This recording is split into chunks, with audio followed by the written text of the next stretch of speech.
আজকে একটা কদিন আগের একটা ইনসিডেন্ট আছে। মাজিনুর রহমান বলে এক ব্যক্তি, উনি ওনার ফেসবুক প্রোফাইলতে একটা ভিডিও আপলোড করে এবং সেই ভিডিওতে যিনি কথা বলে তার নাম হচ্ছে আলী হোসেন। এই দুজন মিলে ফেসবুকে একটা অকথ্য গালিগালাজ দিয়ে প্রেজেন্ট সিএম মাননীয় শুভেন্দু অধিকারীর নামে বিভিন্ন গালিগালাজ করে, থ্রেট করে ভিডিও একটা আপলোড করে এবং পরবর্তীকালে 4 তারিখের পর ওই ভিডিওটাকে নিয়ে একটা জয়েন্ট ভিডিওগ্রাফি করে বাংলা জাগরণ বলে একটা চ্যানেলের পক্ষ থেকে, এবং তারপরে ভিডিওটি ভাইরাল হয় এবং আমাদের নলেজে আসে।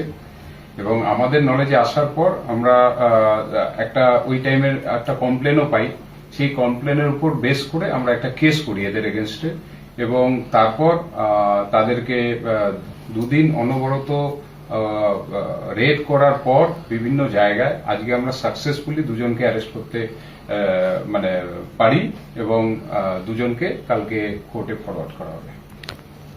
স্যার, বাড়ি কোথায় রয়েছে?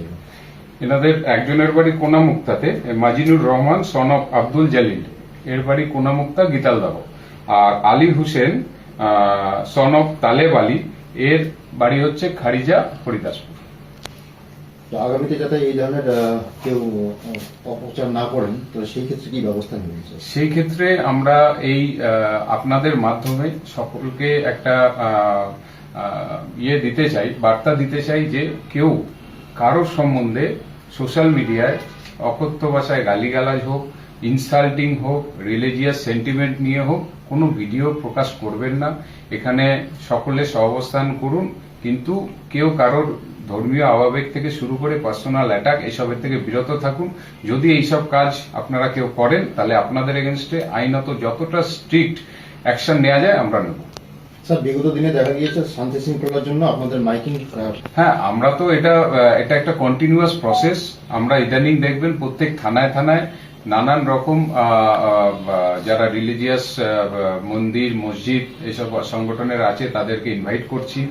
তারপর আজকে বিএসএফ এর সাথে মিটিং হয়েছে, সাধারণ মানুষের সাথে মিটিং হয়েছে। এটা একটা কন্টিনিউয়াস প্রসেস।